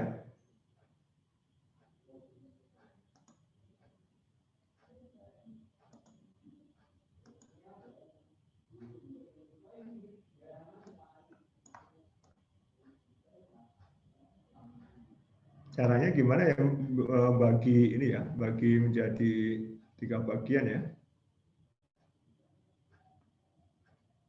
Maaf Pak, kalau misal boleh saya bantu, saya dijadikan co-host saja Pak. Oke ya, Ya. terima kasih ya.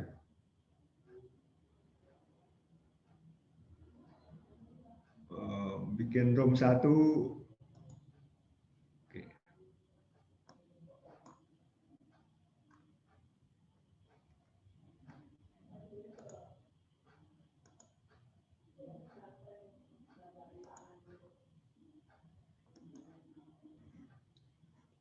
Sudah? Sudah Pak, tapi saya izin tanya dulu Pak, ini kelompoknya per nomor absen atau? Nomor absen aja ya, nomor absen 1 sampai 9, kemudian 9 sampai 18, 19 sampai 27 dibagi 3 gitu ya. Baik Pak, saya coba buatkan dulu. Caranya gimana ya? Room 1 gitu misalnya 1 sampai 9 gitu.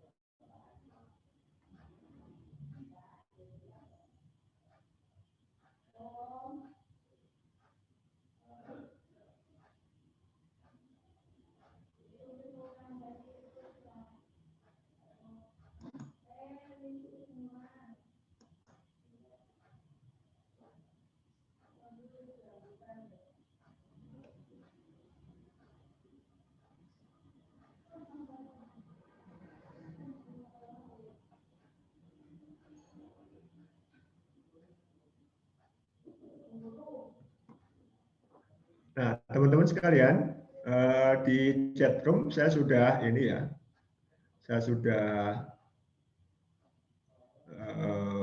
bagikan file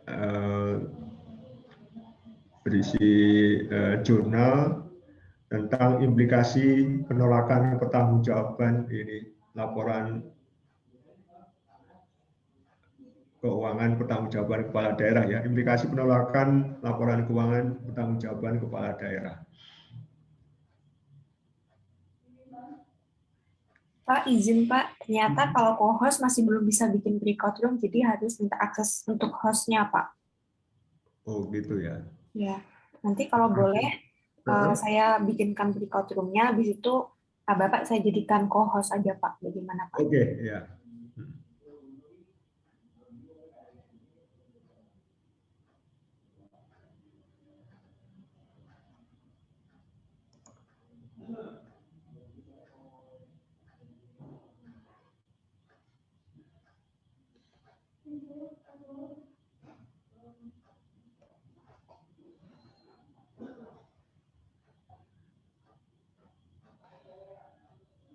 Teman-teman akses itu ya, akses jurnal tersebut, kemudian dibaca ya.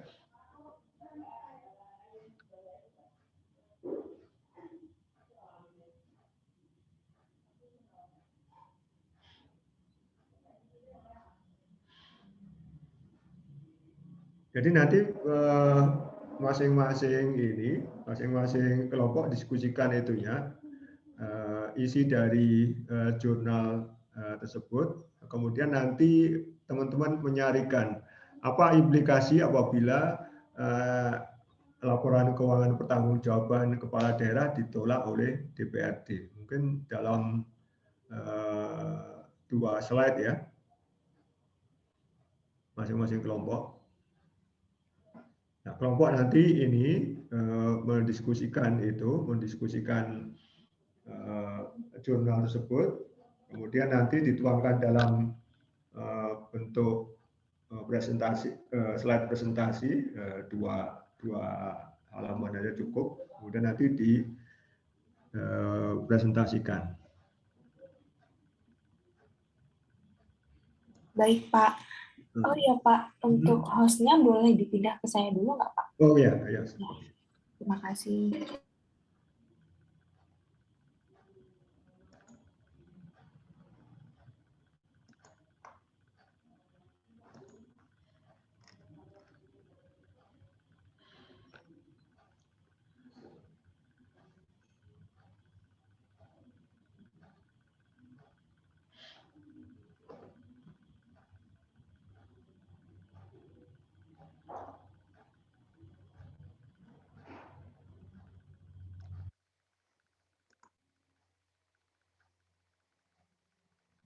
Permisi Bapak dan teman-teman, apakah breakout-nya sudah terlihat?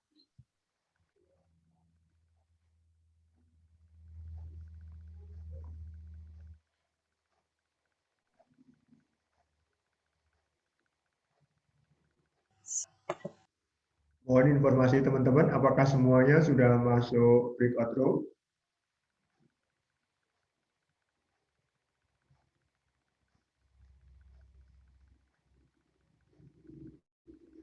Kalau misal teman-teman, kalau misal breakout room-nya sudah ada, silakan masuk sesuai pembagian yang tadi ya. Untuk room 1, untuk nomor absen 1 sampai 9. Kemudian room 2 untuk nomor absen 10 sampai 11. Terus kemudian room 3 untuk absen 19 sampai 27. Silahkan. Ya, teman-teman punya waktu ini ya, diskusi 15 ini. 30 menit, kemudian nanti 15 menit sisanya untuk presentasi ya, masing-masing 5 menit ya. Begitu, teman-teman, ada pertanyaan?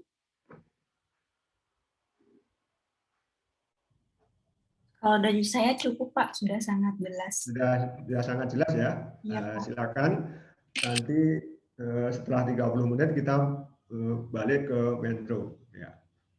Terima kasih teman-teman, silakan. Sama-sama Pak.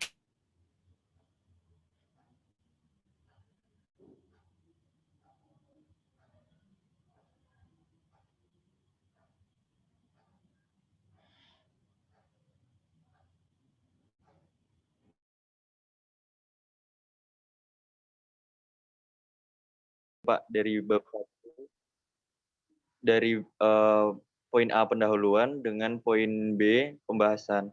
Nah, untuk poin pendahuluan yang kami dapat itu, pertama diterangkan di pendahuluan bahwa seorang kepala daerah itu harus dipilih secara demokratis. Kemudian pengisian jabatan kepala daerah sama dengan pengisian jabatan presiden dan wakil presiden, dipilih dalam satu pasangan calon. Jadi ada presidennya sama wakilnya. Begitu juga dengan di daerah, ada pemimpinnya, ada wakilnya juga. Yang dilaksanakan secara demokratis berdasarkan asas langsung, umum, bebas, rahasia, jujur, dan adil atau luber jurdil. Nah, poin ketiga, karena pergantian sistem pemilihan kepala daerah, DPRD tidak lagi mempunyai tugas dan wewenang meminta pertanggungjawaban kepada kepala daerah.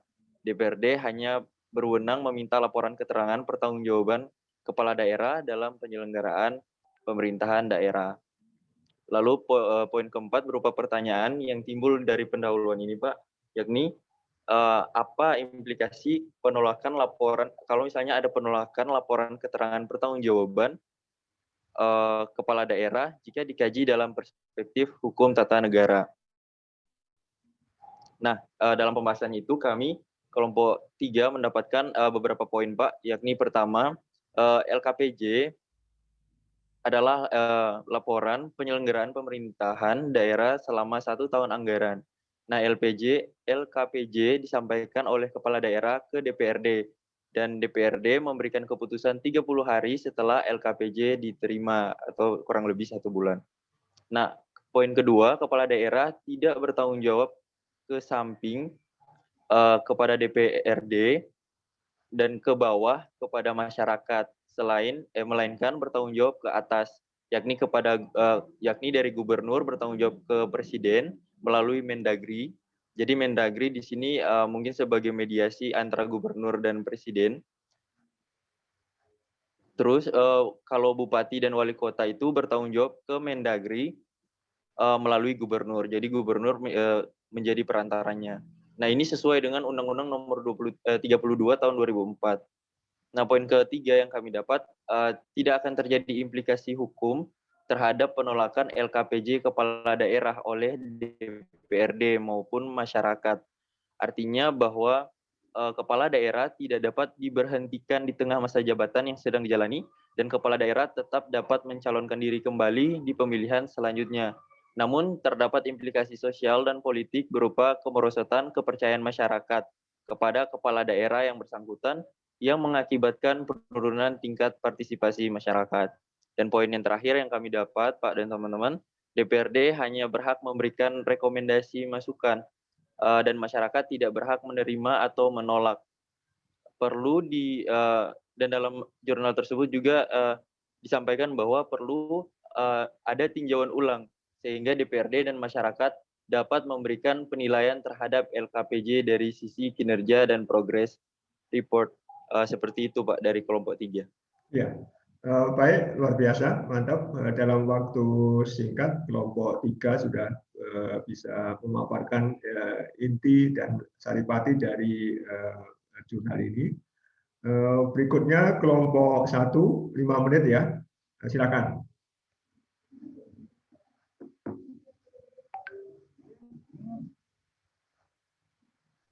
Permisi, kelompok 1 apakah sudah siap? Dan share screen-nya mau langsung jurnal ini atau PPT-nya sudah jadi?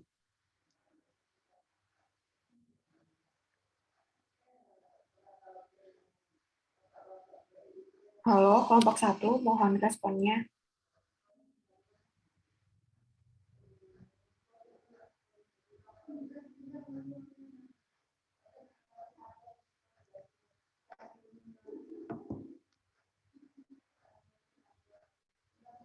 Kelompok 1 atau kelompok 2 yang sudah siap?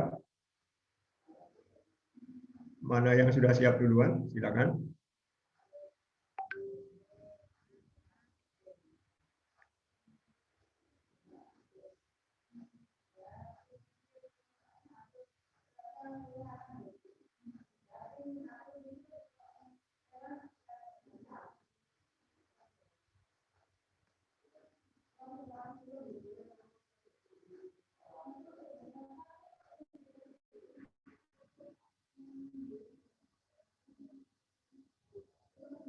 kelompok 1 dan kelompok 2, siapa juru bicaranya?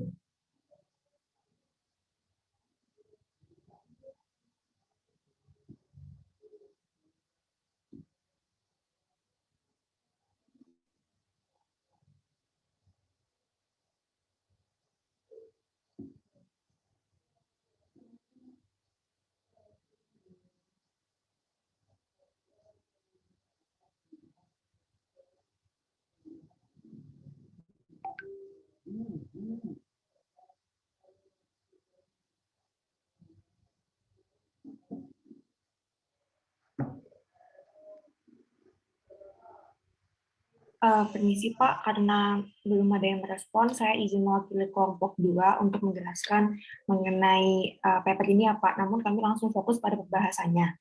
Nah, mungkin latar belakang... Oke, ya, silakan. Kelompok 2. Ya, tadi sebenarnya kalau latar belakang sudah dijelaskan lumayan panjang dari kelompok 3, jadi kita langsung ke pembahasannya. Jadi, kita fokusnya di sini dengan laporan keterangan pertanggungjawaban kepala daerah. Nah, apa itu? Itu adalah sebuah laporan yang berupa informasi mengenai penyelenggaraan pemerintahan daerah selama 1 tahun anggaran. Nah, ruang lingkup dari LKPJ itu mencakup penyelenggaraan urusan desentralisasi, kemudian tugas pembantuan, dan juga tugas umum pemerintahan. Dan bentuk LKPJ itu ada 2, yaitu LKPJ akhir masa tahun anggaran dan juga LKPJ akhir masa jabatan. Selain itu, adapun isi atau muatan laporan dari LKPJ itu ada tentang arah kebijakan umum pemerintah daerah, kemudian pengelolaan keuangan daerahnya secara makro, dan juga urusan desentralisasi, tugas bantuan, dan tugas umum pemerintahannya. Nah, selain itu, poin yang keempat dari pembahasan itu adalah tentang penyampaian laporan keterangan pertanggungjawaban kepala daerah atau LKPJ. Nah, kapan LKPJ itu disampaikan? LKPJ itu disampaikan oleh kepala daerah kepada DPRD paling sesuai dengan batas waktu yang telah ditentukan. Dan kemudian DPRD itu harus memberikan keputusan Pak dalam jangka waktu maksimal 30 hari. Keputusan itu ditujukan untuk pemberian istilahnya pemberian rekomendasi kepada kepala daerah mengenai apa yang sudah tertera dalam LKPJ-nya. Namun, jika dalam 30 hari itu tidak ada keputusan dari DPRD, artinya LKPJ itu sudah diterima dan dianggap tidak ada rekomendasi untuk penyempurnaan LKPJ-nya. Kemudian, pertanggungjawaban kepala daerah ini sesuai dengan UU nomor 32 tahun 2004. Nah, ini artinya pelaksanaan LKPJ ini juga sesuai dengan pelaksanaan otonomi daerah yang bertujuan untuk menciptakan pemerintahan yang bersih, bertanggung jawab, dan mampu untuk menjawab tuntutan perubahan secara efektif dan efisien sesuai dengan prinsip good governance. Seperti itu, Pak. Kemudian untuk implikasi pertanggungjawaban LKPJ ini apa? Nah, implikasinya itu adalah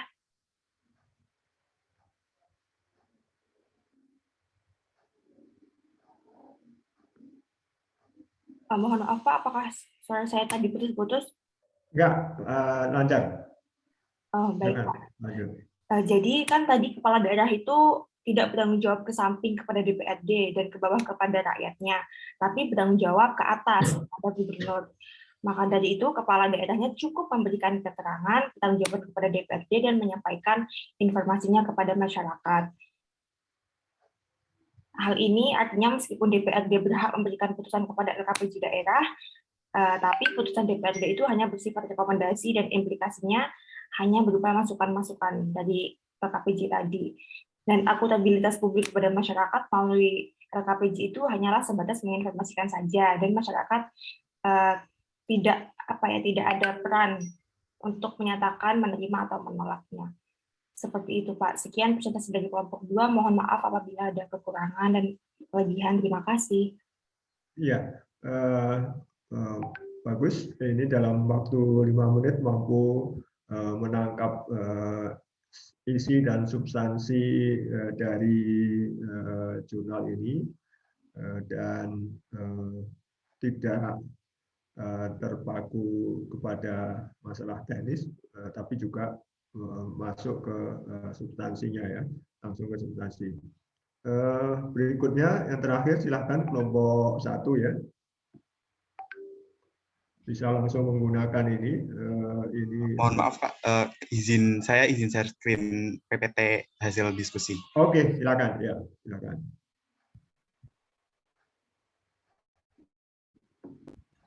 Kami dari kelompok 1 ingin menyampaikan hasil diskusi terkait jurnal tersebut. Pada pendahuluannya, intinya itu adanya UU nomor 32 tentang pemerintahan daerah membawa perubahan yang signifikan pada pelaksanaan otonomi daerah. Pada UU sebelumnya kan kepala daerah dipilih oleh DPRD. Dan dengan adanya UU baru ini menjadi secara langsung. Nah, perubahan ini membuat DPRD fungsinya sedikit berbeda, di mana DPRD sekarang hanya berwenang meminta LKPJ, kepala daerah, dalam penyelenggaraan pemerintahan daerah. Dengan perubahan aturan tersebut, memunculkan satu pertanyaan dan permasalahan berkaitan dengan implikasi penolakan terhadap LKPJ pada aturan undang-undang terbaru yang akan dibahas pada jurnal ini. Nah, selanjutnya LKPJ itu sendiri terdiri atas LKPJ akhir tahun anggaran dan akhir masa jabatan bupati atau wali kota atau kepala daerah. Penyusunan LKPJ dilakukan dengan berdasarkan RKPD dengan berpedoman pada rencana pembangunan RPJP di daerah. LKPJ sekurangnya menjelaskan arah kebijakan umum pemerintah daerah, pengelolaan keuangan daerah secara makro, termasuk pendapatan dan belanja daerah, penyelenggaraan urusan desentralisasi, penyelenggaraan tugas pembantuan, dan penyelenggaraan tugas umum pemerintah. Selanjutnya, penyampaian LKPJ oleh kepala daerah dibahas secara internal sesuai dengan tata tertib DPRD dan kemudian ditetapkan dengan keputusan bersama dengan DPRD. Pertanggungjawaban kepala daerah di era Undang-Undang Nomor 32 Tahun 2004 ini, kepala daerah wajib melaporkan penyelenggaraan pemerintahan daerah dalam bentuk LKPD, LKPJ, dan informasi LPPD. Kepala daerah berkewajiban menyampaikan LKPJ kepada DPRD sebagai kepala daerah hasil pilihan rakyat. Maka kepala daerah tersebut berkewajiban pula untuk menginformasikan laporan penyelenggaraan pemerintah daerah yang telah dilaksanakan kepada masyarakat sebagai perwujudan adanya transparansi dan akuntabilitas kepala daerah terhadap masyarakat. Kepala daerah wajib membuat IPPD dengan persetujuan BPK dan DPRD untuk akuntabilitasnya. Masalah yang akan datang adalah jika kepala pemerintahnya berkinerja buruk karena tidak dapat diberhentikan atau alasan tersebut. Untuk permasalahan tersebut, solusinya adalah mengembalikan kedaulatan ke tangan rakyat. Implikasi pertanggungjawaban LKPJ kepala daerah tidak bertanggung jawab kepada DPRD lagi dan rakyat, melainkan ke atas, yaitu gubernur sebagaimana yang dijelaskan sebelumnya untuk bupati dan gubernur kepada Mendagri selaku pemerintah pusat.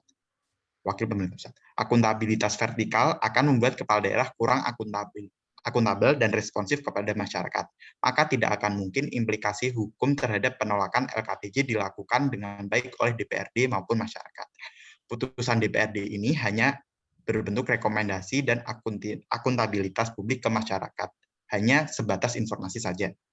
Jika terjadi penolakan LKPJ kepala daerah, maka secara yuridis penolakan tersebut tidak menimbulkan implikasi hukum kepada kepala daerah, tapi bisa jadi terjadi masalah sosial dan politik yang akan menimpa kepala daerah. Misal saat mencalonkan diri kembali, kepala daerah yang LKPJ-nya ditolak akan kehilangan pendukung, dan juga kapabilitas kepala daerah LKPJ-nya yang ditolak akan merosot. Mungkin seperti itu Pak dari hasil diskusi kelompok. Sekian, terima kasih. Oke, terima kasih teman-teman sudah melakukan tugas yang mantap ya, dengan waktu terbatas dan sarana terbatas. Teman-teman sudah menyampaikan intisari dari jurnal. Nah, ini sekedar ini ya, tip buat teman-teman. Ini kan nanti akan berguna terus kalau teman-teman mengikuti pendidikan yang lebih tinggi ya, S1, S2, S3 itu kan harus membaca jurnal ya. Nah, untuk menangkap esensi atau isi dari jurnal, maka yang pertama dilakukan adalah membaca abstraknya dulu. Kemudian setelah abstrak baru lihat kesimpulan. Jadi dengan melihat abstrak dan kesimpulan, teman-teman bisa menangkap apa sih sebenarnya esensi dari isi jurnal tersebut. Nah, di sini kalau teman-teman pengen tahu lebih lanjut ini secara detail isinya, maka bisa membaca semuanya. Sebentar ya.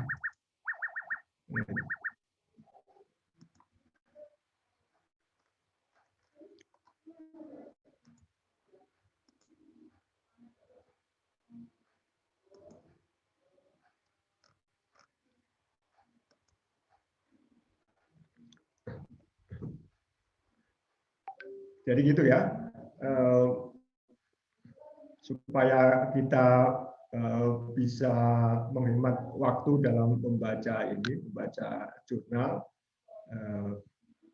Karena nanti ketika teman-teman menyelesaikan S1, S2, harus membuat skripsi atau tesis, harus membaca banyak jurnal, mungkin ratusan jurnal ya. Memilih dan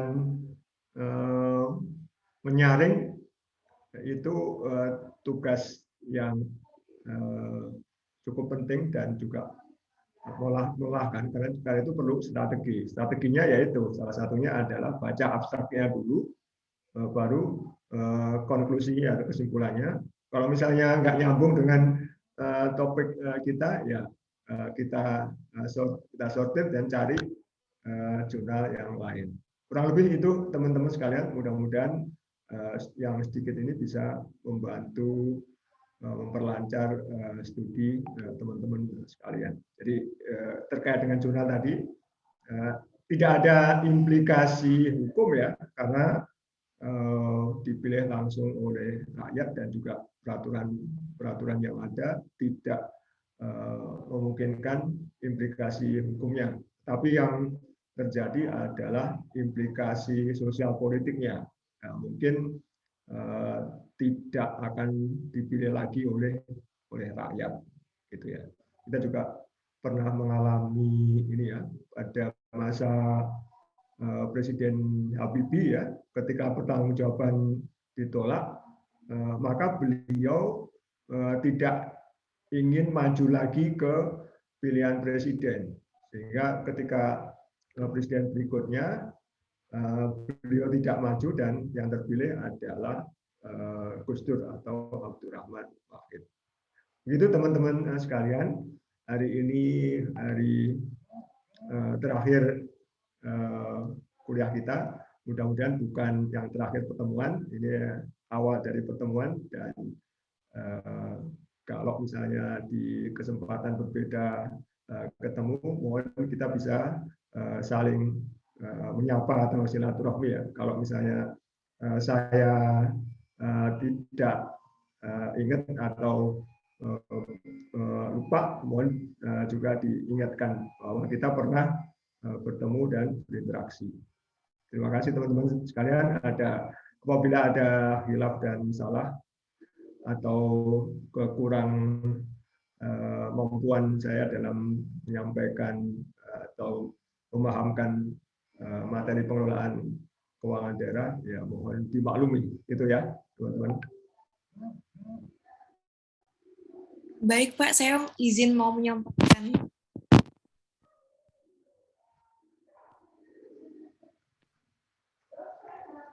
Suaranya putus-putus ya, Kamila. Putus-putus, saya izin off cam sebentar.